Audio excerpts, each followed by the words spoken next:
Nesse domingo a gente vai começar uma nova série de mensagens. Começa hoje e essa série chama Lifestyle. Olha lá, que bonita essa arte aí, ó. Um Jesus bem relacional, né? Bem mais ainda do que o do The Chosen lá. Então a série é Lifestyle, estilo de vida. Um estilo de vida como foi o de Jesus. E nessa série nós vamos aprender um pouco sobre o jeito de Jesus de viver, sobre descanso e sobre encontrarmos isso nele e nesse estilo de vida. O versículo-chave, o versículo base dessa nova série está lá em Mateus 11, 28 a 29, que diz assim: venham a mim, todos vocês que estão cansados e sobrecarregados, e eu lhes darei descanso. Tomem sobre vocês o meu jugo e aprendam de mim, porque eu sou manso e humilde de coração, e vocês acharão descanso para a sua alma. Um versículo muito conhecido, muito falado, muitos de nós sabemos até de cor, mas parece que as coisas de Deus, quando são mais simples, conhecidas e claras, parecem tão difíceis muitas vezes de colocar em prática, de entender, de absorver. E nessa série a gente vai aprender um pouco sobre isso. A gente vive numa sociedade que nunca tivemos tão acessíveis, nunca tivemos tanto acesso ao conforto, né? Mas também nunca tivemos tanta dificuldade de realmente descansar. Nós vivemos numa comunidade, numa sociedade hoje que nunca tivemos tanta informação acessível, mas também parece que a gente nunca esteve tão perdido. Nós vivemos dias em que o contato, a proximidade, a possibilidade de às vezes estar em mais de um lugar ao mesmo tempo, através da tecnologia, nunca foi tão acessível, mas parece que nunca estivemos tão distantes uns dos outros. Parece que estar presente no lugar onde estamos é tão difícil. Então essa mensagem, essa série de mensagem é perfeita para o nosso tempo, para o tempo que vivemos hoje. E exatamente para uma geração como a nossa, que Jesus continua fazendo o mesmo convite. Venham a mim, aprendam de mim. E se você olhar com atenção para esse versículo, você vai entender que Jesus não estava fazendo apenas um convite para um relacionamento ou para um conhecimento, mas Jesus estava fazendo um convite para você e eu aprendermos como viver. Então, tudo que nós buscamos para uma mudança de vida, para uma transformação, não estão em métodos, não estão em programas, não estão em pessoas, estão em Jesus. Tudo que nós buscamos, ou tudo que nós devemos conhecer e absorver para ter um estilo de vida equilibrado e alinhado com o nosso propósito, está em Jesus, e é isso que essa série vai tratar. Ao longo dessa série não vamos apenas estudar o que Jesus ensinou, mas vamos aprender como Jesus viveu. E o título da primeira mensagem, que é a que eu quero trazer para vocês hoje, é Da Religião ao Relacionamento. E quando eu recebi esse tema, eu já falei, poxa, só o título já nos ensina tanto. Será que existe uma religiosidade, uma espiritualidade? Não religiosidade. Será que existe uma espiritualidade realmente saudável sem relacionamento? Quando pensamos e olhamos para o secular, para o mundo aí, e lemos essa palavra, ou entendemos, ou visualizamos a questão da religiosidade, espiritualidade. Nós temos muitos exemplos de espiritualidades onde, para alcançar algo divino ou um nível máximo de espiritualidade, o que precisa fazer? Se isolar, se abster. Mas a verdadeira espiritualidade, ela não pode ser separada de uma necessidade de relacionamento, que foi o próprio Deus que colocou isso em nós. Então, o lifestyle de Jesus não é construído por atividades, ritos, dogmas, liturgias. Em alguns momentos isso até fazia parte, mas por relacionamentos. que fluem de uma identidade firmada em Deus. Então, se o relacionamento faz parte, é uma marca muito profunda de como Jesus vivia, de como Jesus exercia a sua função aqui, mesmo antes do início do ministério, uma primeira coisa que Deus falou comigo é: por que nós, hoje em dia, ainda insistimos em romantizar a nossa indisposição ou a nossa incompetência de nos relacionarmos? Se para Jesus era tão importante, tudo que ele fez foi relacionando, olha só, se fez homem, se fez carne, habitou entre nós, se relacionou. Por que nós insistimos ainda em romantizar ou ser intencional em não nos relacionarmos? Onde foi que a gente aprendeu isso? Qual foi o que entrou na nossa cabeça e disse que isso é o ideal, que isso faz parte de uma maturidade, que isso faz parte de uma etapa da nossa vida, sermos reclusos, olhar para o nosso próprio interesse, agora eu vou cuidar da minha família, das minhas coisas, se relacionar coisa para jovem. Onde foi que a gente absorveu isso aí?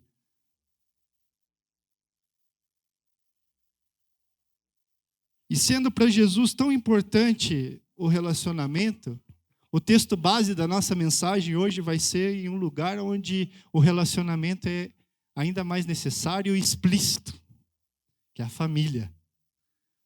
Jesus entra numa casa e numa família, e o texto lá dessa mensagem é Lucas 10, 38 ao 42. Uma passagem também bem conhecida, mas eu quero ler com vocês aqui. Enquanto seguiam no seu caminho, Jesus entrou num povoado e certa mulher chamada Marta o recebeu em sua casa. Maria, sua irmã, ficou sentada aos pés do Senhor, ouvindo a sua palavra.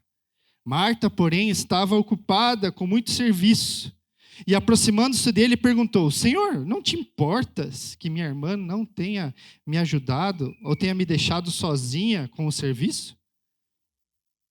Dize-lhe que me ajude. Respondeu o Senhor: Marta, Marta, você está preocupada e inquieta com muitas coisas. Todavia, apenas uma é necessária. Maria escolheu a boa parte, e essa não lhe será tirada. Nesse momento, Jesus não estava num templo, Jesus não estava numa sinagoga, Jesus não estava com as autoridades, Jesus não estava cercado de uma multidão, Jesus estava em uma família. E relacionar é uma das principais marcas de Jesus e seu ministério. Então, se a gente tem Jesus como referência de vida, como exemplo a ser seguido, a gente precisa nos avaliar como está a nossa capacidade de se relacionar, como está a nossa disposição e muitas vezes nos sacrificar, abrir mão do nosso tempo, da nossa estrutura e conectar com outras pessoas. E o primeiro ponto que eu quero trazer aqui sobre isso é: quem é Jesus para você? Rendição. Jesus entrou naquela casa como mestre. E ele entrou para ensinar. Ele tinha algo para revelar, algo para formar, algo para transformar. E aí eu acho que a principal raiz da religiosidade é justamente essa. Se eu pudesse definir assim uma frase, um conceito, o que é religiosidade? Religiosidade é querer ajudar Jesus. Religiosidade é achar que Jesus precisa da gente para alguma coisa. Religiosidade é achar que porque a gente está num hotel, a gente é menos espiritual. Ou que é um retrocesso.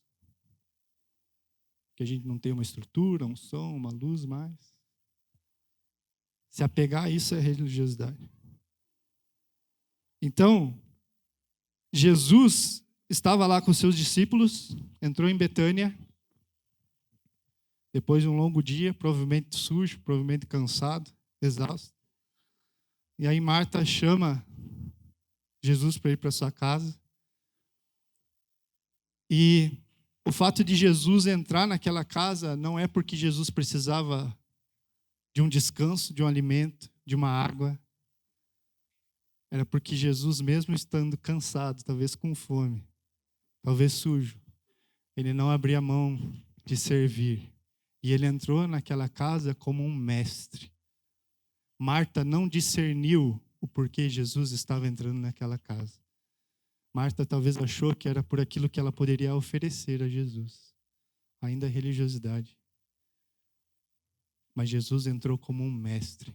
Quando eu e você não entendemos ou não discernimos qual é aquilo que Jesus quer fazer, nesse momento que a gente está nas nossas vidas, a gente se torna religioso ou a gente perde de desfrutar da companhia de Jesus.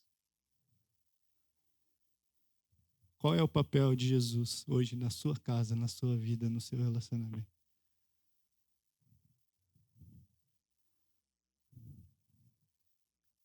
Qual que é o teu nível qual é o nível da tua vida espiritual? É baseada por aquilo que Jesus é? Por aquilo que Ele pode fazer por você? Ou pelas convicções que você acha, deve ser feito isso, porque é assim?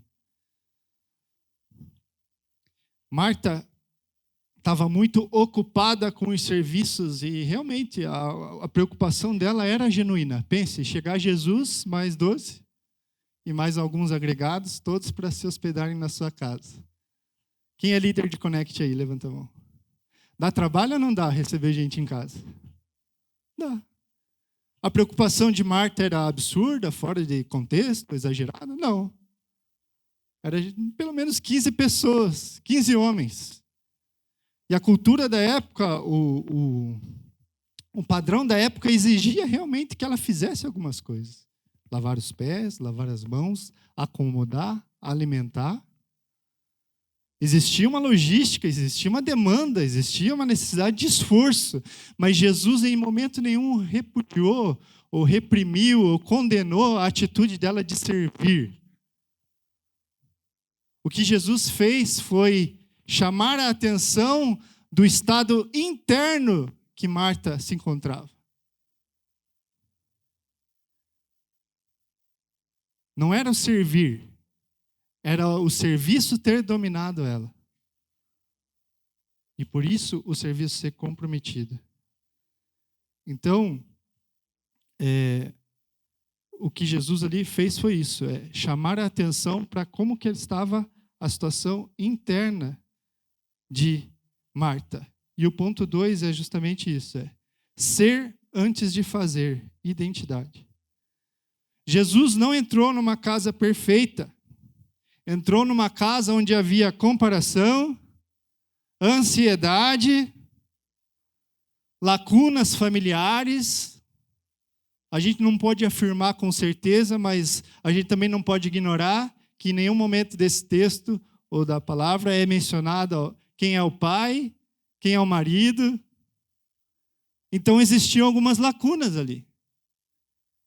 Não tem ali Marta, filha de Maria, filha de Marta, Maria e Lázaro, filhos de... Não tem. Então existiam algumas lacunas ali. Talvez até essa necessidade de uma responsabilidade precoce sobre Marta fez ela agir dessa maneira. Eu tenho que fazer, eu tenho que cuidar. Né? Mas mesmo assim, Jesus entra naquela casa e ele não só procura pessoas perfeitas, ele não procura condições perfeitas. O que ele gostaria de encontrar ali eram corações disponíveis. Quando Jesus responde a Marta, ela diz: Marta, Marta, se você está preocupada e inquieta com muitas coisas, todavia apenas uma é necessária. Marta não estava apenas fazendo muitas coisas, ela estava sendo dominada por elas. Então, primeiro Marta perde o centro. Olha só o que fazer sem entendimento e sem a motivação correta faz conosco. Por mais linda que seja a intenção. Primeiro, Marta perde o centro. Marta se ocupou tanto com fazer, com se preocupar se tinha comida, se a bacia da água de lavar os pés estava ali, e corria para lá e para cá, que ela esqueceu até quem ela já tinha convidado, era Jesus. Quando nos preocupamos em fazer e colocar na força do nosso braço a solução, nós esquecemos, nós perdemos o centro. Nós esquecemos até que já entregamos a nossa vida para um Deus. Depois de perder o centro, perde a paz. A gente fica inquieto, a gente fica dividido entre saber o que precisa fazer, mas também saber que não é o certo. Saber aquilo que nós deveríamos estar fazendo, ela perdeu a paz. E aí começa a perder os seus relacionamentos. Olha só o que o serviço fez com a Marta. Ela já não entendia mais a Maria como sua irmã, ela entendia a Maria como alguém que estava indiferente, indisponível para ela. Olha só o que o trabalho faz. O trabalho sem entendimento, sem motivação correta. Mais do que isso, Marta, ao questionar Jesus, não te importas que a minha irmã fique aí sentada e não me ajude? Jesus, que antes era o Salvador, a autoridade, a referência e uma honra, né? Por isso receber ele em casa, agora, depois de ter perdido o centro, depois de ter perdido a paz, Jesus era um cara indiferente.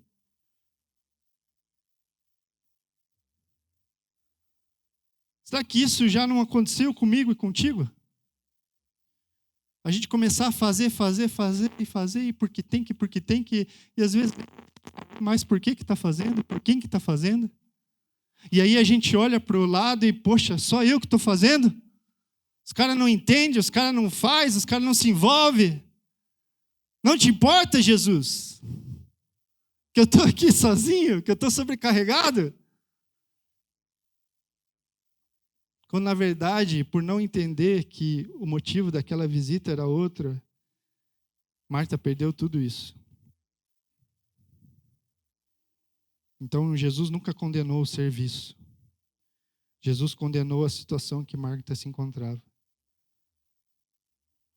E isso é muito comum quando a gente, às vezes de uma maneira nem intencional, a gente permite a nossa realidade, o nosso contexto familiar influenciar na nossa vida espiritual. Talvez pessoas, se tem alguém aqui como eu, que no momento lá familiar, no contexto familiar, não teve uma afirmação, uma validação por aquilo que você é, condicionalmente você vai tentar mudar isso para aquilo que você faz. E aí a gente traz isso para a nossa vida espiritual, para nossos relacionamentos como igreja. Não somos validados por aquilo que nós somos, na nossa casa, na nossa família, numa etapa importante da nossa vida. Então nós intencionalmente aprendemos que, então se não é pelo que eu sou, é pelo que eu faço. Então eu preciso fazer o melhor. Então eu preciso me destacar pelo aquilo que eu faço e é nisso que eu me seguro. E é isso que Jesus condenou. E é por isso, muitas vezes, que no nosso meio, quando não recebemos a validação, algumas pessoas não recebem o elogio toda hora, elas se sentem desvalorizadas. É por isso que muitas vezes, quando alguma pessoa deixa de ter uma função aqui, de tocar uma música, ela entende que ela não serve mais para nada. Quando na verdade não é nada disso. É só um convite de Jesus. Ei, senta aqui. Vamos conversar. Aprenda de mim primeiro. Para depois ser. Para depois fazer. Seja antes de fazer. Avalie qual é a motivação do seu serviço. Mas isso a gente só aprende com relacionamento e discernimento do convite de Jesus para sentar aos pés deles. A religiosidade diz: eu sirvo para ser amado.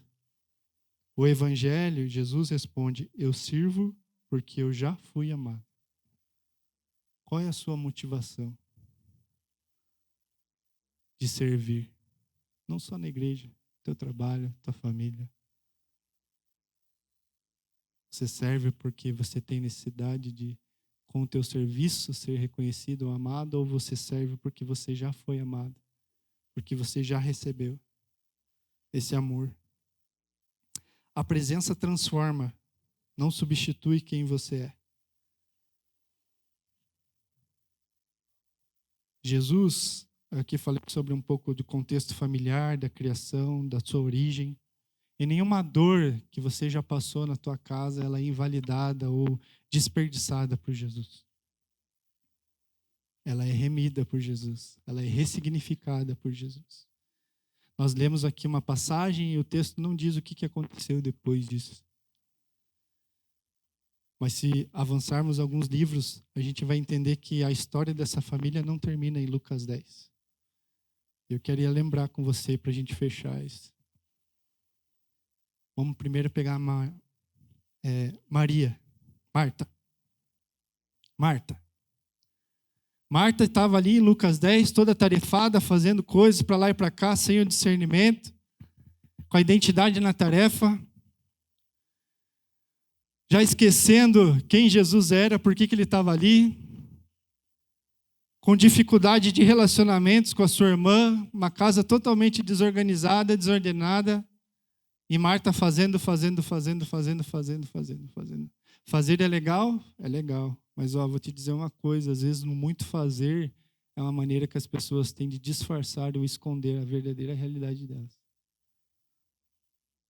Não use o serviço como um abrigo, um esconderijo, uma proteção. O convite de Jesus hoje para você é: senta aqui. Senta aqui. Você consegue entender isso como um privilégio? Você consegue discernir isso que nós estamos vivendo como igreja? Você consegue pensar que estamos aqui num hotel, numa sala menor, uma estrutura menor, menos processos, menos burocracia, justamente para que a gente possa priorizar os relacionamentos? Você conseguiu já discernir isso? Que é o tempo da gente se assentar aos pés de Jesus como discípulo e aprender? É tempo de ficar de braço cruzado? Não, é de servir. Sempre vai existir demanda da casa. Mas a prioridade não é o serviço, por si só. Você já discerniu que até ali, naquele hall de entrada ali, não tem nem mais distração? Você conseguiu entender isso ou você está ainda influenciado por discurso aí de que estamos regredindo, será que Deus está aqui ainda, não sei o quê, mas no hotel, mas no... Você está discernindo que é um privilégio estar aos pés de Jesus e juntos aqui em unidade, um olhar para o outro e, poxa, que bom que você tirou tua botinha, que bom que Jesus já te curou, tá sentindo dor ainda? Tá doendo, né? Mas que bom que a botinha você não está usando. Vocês perceberam que ela tirou a botinha? Quando você passa por essa porta estreita aqui, você olha no olho de alguém, não tem mais aonde se apegar. Não tem mais onde você se agarrar. Líder, não tem. Se o teu relacionamento com o teu liderado ou vice-versa era por base de tarefa, relatório, se veio ou se não veio, se vestiu a cor, acabou. Mas isso não é uma coisa ruim, isso é um privilégio. É uma oportunidade que Jesus está nos dando de segurar na mão do outro e olhar no olho e, cara, que bom que você está aqui. Que bom que você superou aquilo lá que a gente conversou semana passada. Vamos lá em casa. Qual foi a última vez que a tua casa serviu alguém dessa igreja aqui? Qual foi a última vez que alguém sentou no teu sofá, sentou na tua mesa e você se dispôs a ouvir a história da outra pessoa?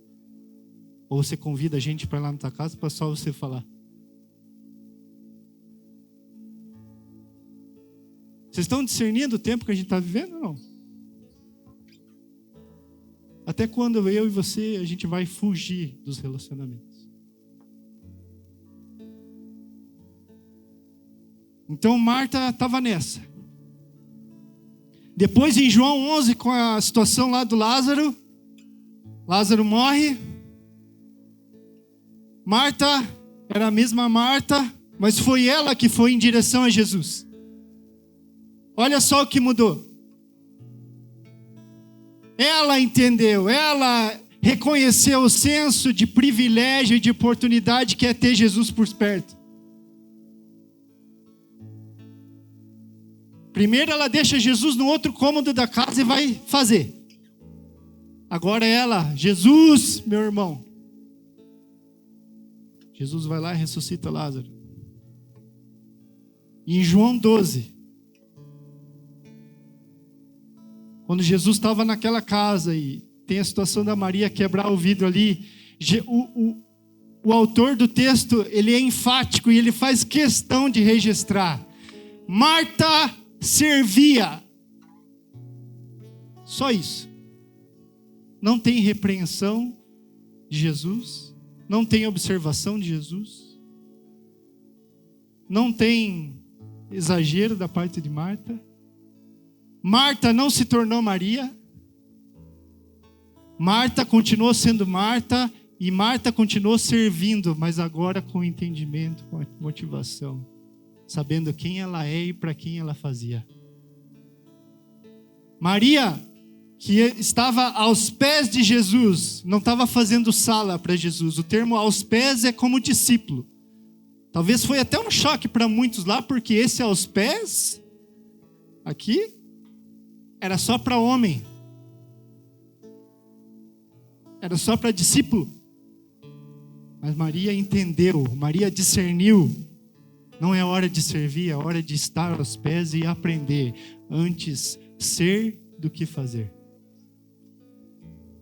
E foi aos pés de Jesus que ela recebeu ali uma palavra, teve a sua identidade afirmada, teve a sua validação de Jesus, passou pelo mesmo processo ali na morte do seu irmão. A visita de Jesus já não era para ensinar, mas era para manifestar a glória. E na terceira casa, Maria em João 12 derrama e quebra o vaso de alabastro. A informação de quanto custava aquele vaso você já sabe. Era um ano de salário, mas não é sobre valor agora.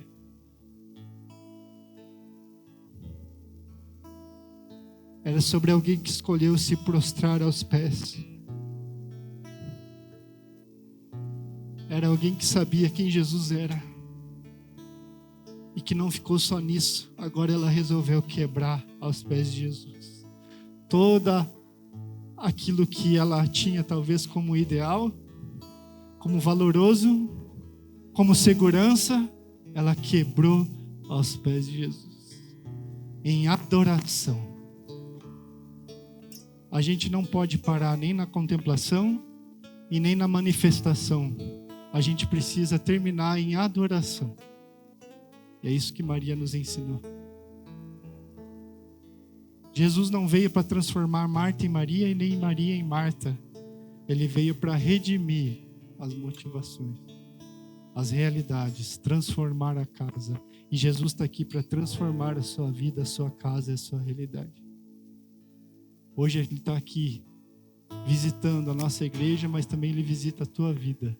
E fala, filho, nada do que foi traumático na tua vida, nenhuma dor é maior do que o meu amor por você. E não há nada que eu não possa fazer por você para transformar a sua vida. Agora aprenda de mim, de Jesus. Esse é o estilo de vida que nós devemos ter. A disponibilidade de aprender. O reconhecimento de quem Jesus é. E por consequência ter uma vida de adoração.